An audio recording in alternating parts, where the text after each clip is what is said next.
네, 서울 동작을 보궐선거 후보 공천을 둘러싼 여야의 행태를 보면 우리 정치가 20년 이상 후퇴한 것 아닌가 하는 우려가 났습니다. 야당에서는 몸싸움, 멱살잡이를 난무하고 집권 여당은 후보 등록 이틀을 남겨놓고도 후보조차 결정하지 못하고 있습니다. 세월호 사건 이전과 이유는 달라질 것이라고 여야가 다짐을 했습니다. 그 다짐을 기억이나 하고 있는지 모르겠습니다. 쌍공 재보선을 앞둔 여야의 공천 작업이 막바지에 이르고 있습니다. 하지만 후보 등록일을 이틀 앞둔 오늘까지 이전 투구와 무원칙, 돌려막기 공천, 계파 싸움 등으로 혼란스러운 모습입니다. 공천 과정에서부터 국민과 유권자들에게 감동을 주려는 노력은 전혀 보이지 않습니다. 무더운 여름날 국민들의 짜증스러움을 시원하게 해소해줄 한 줄기 소식을 정치권에서 기대하는 것은 정녕 불가능한 일일까요? 네, 두 분 어서 오십시오. 안녕하십니까.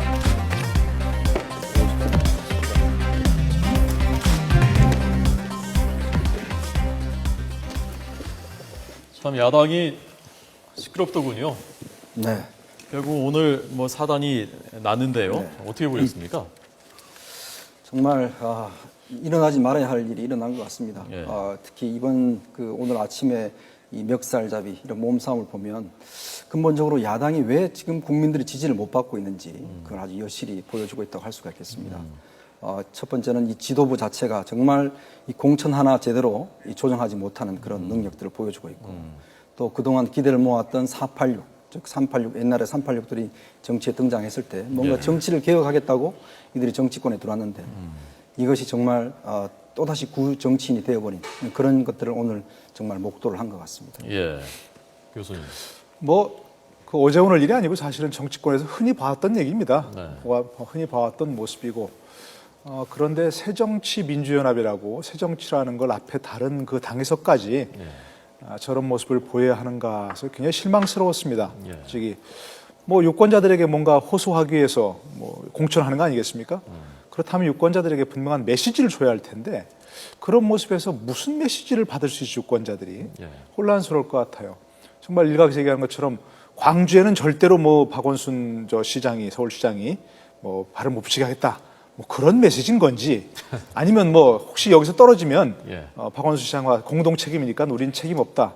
이런 메시지인지 아. 아니면 자기 계파 사람을 꼭 심기 위해서 광산들은 내 텃밭이다. 네. 이런 걸 보여주기 위한 메시지인지 예. 이건 도대체 혼란스럽고 네. 실망스러울 수밖에 없다. 한마디로 그렇습니다. 제일 책임이 큰 걸 따지자면은 지도부 안철수 김한기 지도부가 제일 책임이 큽니까? 아니면 이런 행동을 한 이 허동준 전 위원장이 제일 직접적인 책임이 있는 겁니까? 어떻게 보십니까? 거의 막상 막하라고 볼 수가 있겠죠. 특히 이제 지도부 같은 경우는 사실은 이제 김한길 안철수 체제의 정말 근본적 한계를 좀 보여주는 것 같습니다. 예. 지금 전체 공천 상황을 보면 좀 나눠먹기식의 이제 공천들이 이제 보여지거든요. 특히 이제 안철수 대표 같은 경우는 새정치를 하겠다고 지금 그 새정치민주연합에 이제 들어갔지 않습니까? 근데 안철수 이전과 이후 뭐가 달라졌는지 하나도 보여지지 않습니다, 사실은. 예. 예전에 오히려 더 후퇴한 듯한 느낌이 있거든요. 이 공천을 놓고 서로 개파끼리 나눠 먹고 또 예를 들어서 어디는 내가 할 테니까 어디는 네가 해라. 이런 식으로 이제 공천을 나눠 먹다 보니까 네. 결국 국민들은 안중이 없고 또 이런 현상만 나오는 것 같고요. 그리고 이제 486들도 이게 이제는 뭔가 자기 정치를 하기 위해서 예. 서로 이제는 각각의 어떤 개파라든지 또 이해관계를 가진 집단에 소속이 되면서 이 스스로의 어떤 그런 이 색깔들을 잊어버린 거 아닌가 그런 생각이 듭니다. 예. 박원순 시장이 이 기동민 전 부시장의 공천을 요청을 했고 당 지도부에 그래서 당 지도부는 486 당내 486 그룹들한테 의견을 물어봤더니 486 그룹에서 좋다고 했다. 네. 그래서 공천을 해놨는데 이제 와서 당 지도부가 다 덤터기를 쓰고 있다라고 김한길 대표 측의 한 인사가 얘기를 했다는 겁니다. 우리가 좀 네네. 억울하다. 네. 좀 개연성이 있다고 보셨습니까? 또 그 보도가 나서 바로 거기에 그런 사실 없다 이렇게 얘기했지 않습니까? 이인영 우상호 그분. 예, 전혀 그런 사실이 없다니까. 예. 그 부분은 엇갈리는 부분인데 글쎄 제가 잘 아무나 그쪽에서 얘기해야 되는 사람들 아는 사람은 없지만 예. 박원순 시장은 그때 광주 광산에 지원하러 내려갔지 않습니까? 기동민 기동민 부시장을 뭐 지원하러 간 건 아니지만 네, 네. 어쨌든 뭐 광주시와 서울시에 뭐 전력 제휴를 하면서 뭐 그런 거 뭐 명분을 삼아서 내려간 거 아니겠습니까? 예, 예. 그 상황을 보면 박원순 시장은 광주 황산을에 뭐 그 기동민 전 부시장을 지원하러 내려간 것 같아요. 그런 걸 보면서 그런데 바로 그날 그랬지 않습니까? 그날 오후에. 예. 뭐 그런데 박원순 시장이 그 서울시에다 이 서울시 쪽에 동작을에 공천해달라 예. 그렇게 요구하고 그런 사이에서 또 막후 협상이 이루어져 가지고 뭐 했다. 그건 시간상으로 제가 보기에는 타당치 않은 예. 뭐 그런 일인 것 같아요. 네. 그리고 제가 또 뭐 잘 모르긴 하지만 박원순 시장이 지금까지 이렇게 쭉 얘기해온 기조나 이런 거 봤을 때 물밑에서 뭐 그 광산에 신청한 자기 측근을 서울시 올려달라 이렇게 얘기할 만한 그런 사람은 아니지 않는가 예. 또 그런 생각이 들어서 아마도 그 부분은 글쎄 정확히 뭐 사실관계 파악이 돼야겠지만 조금 잘못된 얘기가 오간 거 아닌가 싶어요. 그러니까 지도부에서 자신의 책임을 좀 희석하기 위해서 네. 486도 요청한 거 아니냐 뭐 이런 쪽 얘기가 나온 거 아닌가 싶습니다. 예, 좀 취재되신 거 있습니까, 이 부분? 일단 이제 이 허동준 이제 처음에 위원장이 이제 예. 그 출마를 한다고 했을 때, 그 다음에 이제 기동민 씨가 이제 올라왔지 않습니까? 예. 그때 아마 제가 알기로는 이인영 의원이 직접 기동민을 만나서 출마를 하지 마라. 예, 동기들끼리 싸우는 게 모습이 좋지 않다. 이제 그래서 아마 출마를 간곡히 만류했던 것으로 알고 있습니다. 그래서 결국 기동민 전 정무부 시장이 지난주만 해도 이제 출마를 하지 않는 쪽으로 상당히 좀 기울었는데, 근데 만약에 이제 당 지도부에서는 만약 전략 공천을 했는데 만약 출마를 하지 않으면 당 지도부 입장도 이건 완전히 애매해지고, 예. 그리고 앞으로 당신이 이 당의 정치를 하려면 예. 이 전략 공천 안 받아들이면 도저히 정치를 할 수 없다. 그래서 그 중진들이 굉장히 압박을 많이 가했던 걸로 알고 있습니다. 네, 그래서 결국 기동민 정무부 시장이 이제 출마하는 쪽으로 결정을 한 것으로 이렇게 제가 알고 있습니다. 예. 전반적으로 이 조금 전 실망스럽다고 한 그룹들이 당 지도부 실망스럽고, 그리고 486 그룹들에 대해서도 실망스럽다고 말씀하셨는데, 486 지금 오늘 난입했었던 허동준 전 위원장도 486 그룹의 네. 그런 행동을 보였고, 또 이 김영식 서울시 의원도 이 같은 범 운동권 그룹이고요. 자, 이런 문제들이 앞으로 이 당내에서의 뭐 노선도 그렇고 세력도 그렇고 앞으로에도 이런 갈등이 계속해서 일어날 수밖에 없는 그런 단면을 보여준 게 아닌가 그런 생각 들더라고요. 오늘 조금 전에 그 그림에 나왔었죠. 그 예. 기동민 전 부시장. 네. 전혀 행복한 얼굴이 아니잖아요. 자기가 정말 이렇게 공천이 됐다면 네, 네. 굉장히 기뻐하고 좋아해야 할 일인데 얼마나 곤혹스러운 얼굴이에요. 그러니까 본인도 참 못할 일을 하는 것이 뭐 인간적으로도 그렇고. 예. 그러니까 저는 조금 속으로 뭐 그분도 전혀 교감인가 아니면 기대를 이렇게 해봤었어요. 혹시 예. 이분들이 요즘에 그 젊은이들 대세가 뭡니까? 키워드가 의리 아니에요, 의리. 예. 그 순간 젊은이들 사이에 막 예. 피자던 얘기. 그래서 난 이건 인간적인 의리로서 받을 수 없다. 네. 내가 불이익을 받더라도 예. 이 잠깐의 영광을 누리기 위해서 이렇게 의리를 배신할 수 없다. 이렇게 나왔으면 네. 멋있었을 텐데 예. 이런 생각이 들었거든요. 그건 뭐 저희 정치판에서 있을 수 없는 얘기지만 저는 저 곤혹스러운 모습을 보면서 과연 기동민 전 부시장이 저걸 받은 게 그냥 성배가 될까? 독배일 수밖에 없다고 생각이 되거든요. 더더구나 지금 좀 뭐 얘기가 나올 수 있겠지만 동작을에 또 노회찬 전 의원이 출마한다는 거 아닙니까? 예. 거기다 또 만약 허동준 씨까지 무속 출마해버리면 본인의 당선도 보장할 수 없는 부분이거든요. 그러니까 더더구나 저희가 자기 어떤 연고가 있는 지역도 아니기 때문에 네. 만약 여기서 실패하게 되면 어디 갈 수 있는 상황이 아니에요, 사실은 또. 그러니까 이번에 정말 좀 자기가 그런 의리를 지키기 위해서 이렇게 했다 하더라도 예. 당 지도부에는 조금 밉보였을지 모르지만 국민 사이에서 큰 박수를 받지 않겠는가. 다음 총선에 또 기회가 있으니까 예. 저는 그렇게 해서 뭔가 486 세대들이 기존의 어떤 정치권의 그 흐린 물과 다르게 뭔가 우리가 새로운 정치를 해보겠다. 이렇게 해봤으면 정말 486 그룹들이 박수로 받았을 텐데 하는 생각이 아쉽더라고요. 저걸 보면서. 예. 뭔가 창의적인 그런 정치를 해봤으면 싶었는데 네. 결국은 그런 정치판 룰에 따를 수밖에 없는 예. 뭐 그런 모습 한계를 보이는 것 같아요. 예. 오늘 오전이었습니다. 오늘 저희가 사진으로 보여드렸는데요. 현장 화면을 좀 보여드리고 아직 못 보신 분들도 있으니까 현장 화면 보여드리고 계속 좀 얘기해 보겠습니다. 보시죠.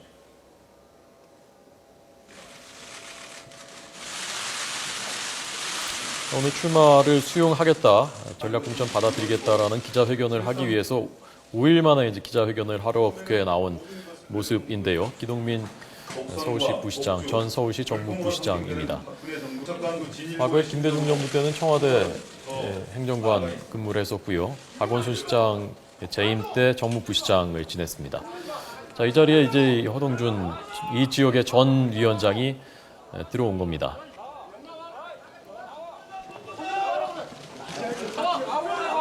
나와! 형안 돼, 이거! 안 돼! 야! 안 됩니다! 안 됩니다! 이런 패륜적 행동을 곤혹스러운 표정이죠. 20년 동안 네. 같이 뭐 학생운동 때부터 알고 지냈던 사이라는데 나이는 기동민 전 부시장이 두세 살이 많은 걸로 네, 알고 두 살 정도가 많더라고요. 네, 친구는 아닌 것 같습니다. 학번으로 치면 84학번쯤 되고요. 기동민 부시장 제가 알기로는 재수를 해서 이제 8호 학번. 8호 학번이군요. 네. 허동준 위원장은 87학번 정도 되죠. 예. 둘 다 전대협 4기. 네. 예.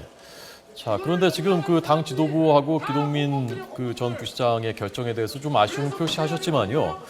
더 직접적인 것은 저런 행동은 해서는 안 되는 것 아닙니까? 그렇습니다. 이게 지금 정말 그 3.8이 처음에 정치권에 진출할 때 그 예. 초심이라는 게 결국 이 정치를 새롭게 바꾸겠다. 네. 이런 취지로 해서 정말 80년대 그 민주화의 분위기 또 민주화 때 그런 소명들 이런 걸 가지고 사실 정치권에 들어왔지 않습니까? 예. 그렇게 들어오면서 그 수많은 구태 정치인들 많이 비판하고 또 비난을 했는데 예. 결국 지금 20년 뒤에 지금의 모습을 보면 결국 똑같은 모습으로 자신들이 변해 있다는 것을 오늘 이제 증명을 해 보였거든요. 결국 이럴 경우에는 정말 국민들로부터 어떤 신뢰를 얻을지 정말 안타까울 뿐이고 정말 초심으로 돌아가야 되는 거 아닌가. 예. 정말 오늘 같은 경우 보면 이게 뭐 동창회 선거하는 거 아니지 않습니까? 이게 국회의원 선거란 말입니다. 국회의원 선거라는 게 무슨 의리에 따라서 서로 니 하라 내 하라 뭐 이렇게 양보할 수 있는 거 아니고 철저히 당 입장에서 보면 누가 당선 가능성이 있고 그 지역의 적임자인가 그걸 보고 결정을 해야 되거든요. 네. 뭐 이번에 내가 할 테니까 다음에 네가 해라. 뭐 이런 식으로 해서 어떤 나눠먹기식으로 한다는 것, 즉 국회의원을 그런 식으로 본다는 것 자체가 정말 아주 구시대적인 사고가 아닌가 그렇게 생각됩니다. 예. 근데 저도 저 모습을 뭐 옹호하고 싶은 생각은 추호도 예, 없는데요. 물론이죠. 예. 그러나 지금까지 여야에서 공언한 것이 결국 공천권을 유권자들에게 국민들에게 돌려드리겠다는 데 아니었습니까? 지금 새누리당에서도 뭐 대표들이 나온 것이 캐치프레이즈가 공천권을 돌려드리겠습니다 했는데 그게 왜 나왔느냐? 결국 공천권을 지도부 마음대로 하니까 의원들이 지도부 눈치밖에 살필 수가 없고 국민 눈치는 전혀 안 보고 이런 상황이어서 결국 예속돼 있다 이런 거 아니겠습니까? 지금 저 상황도 마찬가지죠. 10몇 년 동안 지역위원장을 왜 맡겨놨습니까? 그러면 저렇게 능력이 없고 당선 가능성이 없는 후보라면 그건 스스로 모순된 얘기를 하는 거죠. 그리고 정말 앞으로 정치가 나아가야 할 방향은 그런 거 아니겠습니까? 그 지역에서 유권자들하고 늘 부대끼면서 같이 살아왔던 사람이 그 지역의 대표성을 가지고 나서야 되는 것이 정당 정치의 올바른 방향이죠. 네. 전혀 그 지역에 아무 연고가 없는 사람, 물론 지역 연고만 따지는 건 물론 아니지만 아무런 관련성이 없는 사람, 지역 주민의 대표성이 없는 사람이 갑자기 어느 날 와서 너 가상공천이라고 받아버리면 예. 그동안에 그 지역에서 주민들과 울고 웃고 하던 사람은 도대체 뭐가 되느냐는 겁니다. 예. 그런 방향으로 공천이 나가야 되는데 이렇게 730 재보선이라는 딱 뭔가 닥치면 예. 그런 약속은 헌시작 버리고 네. 이렇게 해버리면 그러고 과연 저기에서 보여주는 전략이라는 게 뭔지도 이해가 안 되는 거예요. 아까 말씀드린 것처럼. 전략 공천이라고 말은 그렇게 하지만 예. 사실은 전략도 사실은 마땅치 않은 국민들이 전하는 메시지가 없는 거죠. 예. 뭐 어쨌건 새로운 인물이고 좀 젊은 세대고 그리고 우리가 내 사람 박원순 안철수 김한길 사람이 아니라 박원순 시장 사람을 거기다가 한다. 뭐 탕평 아마 그런 의미를 담으려고 한 것 같은데요. 자, 어쨌건 아까 말씀하신 대로 노회찬 전 대표도 지금 나온다고 하지 않습니까? 네. 이쪽 판세가 어떻게 될 것 같습니까? 정말 이게 복잡하게 전개가 되는 것 같습니다. 네. 지금 일단 여당의 지금 아직 후보가 결정이 되지 않았지 않습니까? 예. 이제 김문수 지사는 일단 제가 듣기로는 이제 김세현 그 사무부총장이 어제 이제 소록도에 방문했을 때 네. 본인은 강하게 이제 앞으로 이제 가치의 정치를 하겠다. 경기도 지사 하던 사람이 며칠 끝나자마자 국회의원 하는 것은 정말 이거는 좋은 모습이 아니다. 예. 그래서 일단 본인 확고하게 일단 불출마 의사를 밝혔다고 합니다. 그래서 불출마할 것 같고 또 나경원 전 의원 같은 경우도 지금 뭐 김문수 지사가 이제 안 하니까 또 자기한테 오는 그런 모습 자체가 굉장히 불쾌했던 것 같습니다. 그래서 아마 오늘 아침까지 상황은 본인이 불출마 쪽으로 상당히 생각이 좀 굳어지는 것 같고요. 그렇다면 지금 여당의 후보가 지금 결정이 안 됐기 때문에 네. 굉장히 혼전 양상을 보일 것 같습니다. 지금 사실 노회찬 전 의원 같은 경우도 굉장히 득표력이 있는 분이거든요. 그리고 이럴 경우에는 예를 들어서 새누리당 하나와 보수, 그러니까 뭐 진보 정당이라 할까요? 이 당에서 3명의 후보가 나왔지 않습니까? 노동당의 김종철 후보까지 합하면 일단 이제 새정치연합 또 그다음에 정의당, 노동당 이렇게 3명의 후보가 나오기 때문에 야권 분열이 이제 뭐 자명하게 보여지는 거거든요. 특히 재보선 선거 같은 경우는 표차가 그렇게 많게 나지 않는 선거이기 때문에 투표율도 낮고요. 네, 그렇습니다. 그래서 이 선거구 자체가 기존에 생각했던 그 지도부들이 생각했던 것과는 굉장히 판이한 상황으로 가기 때문에 네. 또 앞으로 이게 또 야권 연대한다고 또 이제 또 상당히 또 혼란을 겪을 것 같습니다. 후보를 한다고. 야권 연대를 나중에 할 것이라고 보십니까? 당연히 교수님? 추진하겠지요. 뭐 지금 말씀하신 대로 1대3으로 나가면 당연히 좀 뭐 지는 건 뭐 또 진보 진영이 지는 건 당연한 거니까 네. 뭐 눈에 보이니까 그대로 놔두겠습니까? 예. 그리고 뭐 말씀하셨지만 노회찬 전 의원 같은 경우는 서울시장 선거에서 상당히 득표력이 있고 예. 뭐 대중적 인기도도 진지도도 높고 뭐 그러니까 당연히 추진하겠지만 지금 이런 상황을 거치고서 이런 홍역을 걷고 나서 나간 후보가 어떻게 양보하겠습니까? 예. 또 노회찬 전 의원을 비롯한 정의당 그쪽에서도 양보하라고 지난번 광역 선거에서도 전혀 안 냈잖아요. 예. 후보들을 일정히 양보한 것이거든요. 그러니까 마음속으로는 이번에 새정치연합이 양보해야 되는 거 아니냐 이런 생각 가지고 있으니까 그리고 또 계속해서 선거에서 양보만 해버리면 존재감이 없어지니까 끝까지 가겠다는 걸 굳힐 텐데 생각을 할 텐데 그러면 그것도 사실은 또 애매모호한 거죠. 결국 또 정치공학적으로 뭐 누가 어떻게 해서 뭐 이쪽은 네가 하고 저쪽은 내가 하고 이런 식의 지난번 뭐 통진당이 그렇게 해서 그 많은 의석을 얻은 거 아니겠습니까? 예. 그런 식으로 나간다면 또 국민들이 그것도 사실 좀 곱지 않게 보니까 그 딜레마가 되는 거죠. 그러니까 저는 만약 전략 공천을 한다 그랬으면 이런 상황까지 염두에든 전체 큰 전략을 가지고 움직여야 되는 건데 그런 전략이 전혀 없다는 차원에서 봤을 때도 전략 공천은 아니라는 거죠. 그런 얘기도 있더라고요. 이번에 과거에 노회찬 전 의원의 지역구에 안철수 대표가 나갔었지 않습니까? 이번에 만약에 동작에 또 안철수 사람이 예컨대 금태섭 대변인이 나가면 노회찬 전 대표가 그걸 양보할 수 있겠느냐 또 안철수 사람한테. 그래서 안철수 사람을 안 내보내고 박원순 사람 기동민을 공천했다. 그것도 좀 개연성이 있는 얘기입니까? 네, 뭐 그런 이야기도 있고 또 이제 사전 여론조사를 또 당에서 하지 않습니까? 예. 사람을 넣어서 여러 가지 후보 조합에서 하는데 예.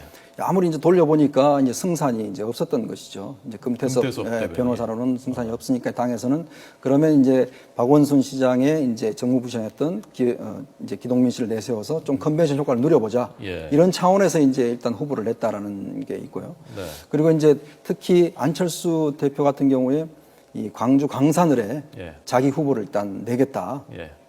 특히 이제 안철수 대표가 이제 광주에 굉장히 이제 광주가 사실은 이제 어떤 면에서 보면 야당의 이제 본거지랑 비슷한데 거기 후보를 낼 테니까 예. 그렇다면 서울은 양보를 해야 되는 거 아니냐. 뭐 이런 또 이야기도 있습니다. 그래서 아마 아직 발표는 하지 않았지만 광주 광산을 같은 경우는 일단 안철수 쪽 분이 일단 공천을 받는 걸로. 장하성 교수요? 네, 그게 가장 유력하게 지금 거론되고 있습니다. 받게 되면 일단 이쪽은 뭐 박원순 시장한테 주는 예. 걸로. 뭐 이렇게 해서 서로 나눠먹기식의 네. 형태로 난다는 거죠. 지금 장하성 교수하고 권은희 전 수석경찰서 수사과장 거론되고 있지 않습니까? 네, 교수님 어떻게 생각하십니까? 그 두 사람에 대해서. 뭐 김한길 대표 쪽에서는 권은희 수석과장, 전 수사과장을 뭐 염두에 두고 있었던 것 같은데 그건 그야말로 뭐 자충수죠. 물론 뭐 본인이 권은희 수사과장 본인에 대한 얘기가 아니고 예. 본인의 자질이나 이런 것들지 몰라도 그렇게 되면 그렇게 분명히 어떤 얘기가 나올 것 같습니까? 뭐 신문 다 나왔지만 대선 때 그렇게 그런 댓글 뭐 폭로하더니 결국 정치에 마음이 있어 그랬구나. 또 때 맞춰서 그만두고 이런 식의 뭐 억측이 나올 거 아니겠습니까? 네. 그래도 뭐 그건 그야말로 자충수고 예. 그렇게 안 되고 예를 들어서 장하성 교수 같은 경우도 뭐 그분이야 뭐 본인이야 훌륭하지만 예. 지금 공천 신청하지도 않았잖아요. 예. 그러니까 공천 신청 한 사람 거기다 딴 데 돌려막기 해버리고 공천 신청도 안 한 사람을 거기다가 하냔 말입니다. 예. 본인이 처음부터 정말 그 열정을 가지고 내가 국민들 대표해서 지역 국민을 대표해서 정치해보겠습니다 하고 뛰어들어도 모자랄 판에 예. 공천신도 안 한 사람을 내계파 사람이라고 거기다 꽂으면 네. 그것도 설득력이 없는 얘기죠, 사실은. 거기에 그 기동민 또 그 박지원 특보 측근인 김명진 등등해서 면접까지 다 봤어요. 네. 면접 보는 화면 다 그러니까요. 보도가 저도 됐었거든요. 봤는데 예. 예. 천정배 전 의원까지 포함해 전장관 포함해서 다 면접했잖아요. 예, 예. 그럼 뭐냐 말입니다. 예. 오늘까지 자 축구하겠습니다. 선수들 모이세요 하더니 갑자기 오늘 아침에 야구로 바꿉니다 하면서 박지성 선수 선발 투수 이렇게 해버리는 거 똑같은 얘기죠. 그거 황당한 얘기 아닙니까? 네. 그러면. 어쨌건 그런데 새누리당이 워낙 부인난이라서요. 그 지역에 나가겠다는 사람이 지금 없지 않습니까? 그렇죠. 예, 근데 이제 그래서- 예. 여기서는 뭐 새정치민주연합에서는 무조건 꽂으면 된다. 예. 또 이런 식의 사고를 하는 것 같은데 예. 참 정말 저는 달라지지 않는 것 같습니다. 새정치민주연합이 정말 광주를 보는 시각 이것 자체가 너무나 교정되지 않고 있어서 여기는 우리가 아무리 해도 뭐 될 것이다. 네. 이런 식의 생각들을 계속 하는데 언제까지 이런 식으로 할지 정말 이거는 뭐 자신들이 새 정치를 한다고 했는데 예. 과연 저는 이런 게 과연 새 정치인가? 네. 광주에 대해서 이렇게 아무 후보나 내려보내도 당연히 당신들은 우리를 찍어줘야 된다. 예. 뭐 이 의무감 있는 것처럼 이렇게 한다는 것 자체는 그 제가 만약 광주 시민이면 이건 너무나 불쾌한 심정 갈 수밖에 없을 것 같습니다. 예. 오늘 그 윤상현 새누리당 사무총장이 동작 의뢰에 대해서 이런 말을 했더라고요. 결국 사람 찾다가 잘 안 찾아지니까 네. 결국 이번 재보선의 큰 흐름은 지역 참 일꾼이다. 그래서 젊고 참신한 후보를 지역 참 일꾼에 맞는 사람을 구하려고 노력 중이다. 이것도 엊그제까지 김문수 후보 그 접촉하다가 지금 갑자기 지역 참 일꾼이라고 하니까 이것도 참 아니, 그러니까 처음부터 그렇게 갔으면 예. 모든 지역 전략을 예. 모든 전략을 이른바 처음 얘기 나올 때 뭐 우리는 뭐 스타 별들의 전쟁 그런 거 말고 뭐 로키로 가겠다 했지 않습니까? 전 그거 좋다고 봤습니다. 아까 네. 말씀드린 대로 그 지역에서 오랫동안 털을 닦아온 사람이 그 터줏대감이 돼야 되는 게 맞는 거죠. 그렇다면 그렇게 처음부터 갔으면 당연히 그것도 예를 들어서 뭐 진보정이 갈리고 이러면 승산이 있을 수 있는 부분인데 네. 김문수 지사한테 뭐 이런 스토커란 이름까지 써가면서 매달리다가 안 되니까 정몽준 의원 부인한테까지 아 했었다는 그러니까요. 뭐 이건 뭐예요? 뭐 찝쩍거려 보는 거예요? 뭐예요? 이렇게 이건 무슨 개념도 없고 작전도 없는 그런 것이 이제 와서 좀 뭐 지역 일꾼으로 가겠다면 예. 돌아오다가 안 되니까 할 수 없이 간다. 이건 스스로 패배를 자인하는 거죠. 예. 이렇게 되면 처음부터 공천 신청한 사람들로 경선을 계속 해가지고 예. 뭐 1, 2차 경선이든지 뭐든 해서 했다면 뭔가 예. 바람들이 할 수 있는 부분인데 네. 이제 와서 그렇다는 건 이건 도저히 있을 수 없는 얘기죠. 알겠습니다. 전국의 법칙 오늘 참 그 답답한 여야의 전략 부재, 철학 부재에 대해서 짚어봤습니다. 이현정 논설위원님, 노동희 교수님 고맙습니다. 네, 맞습니다. 고맙습니다.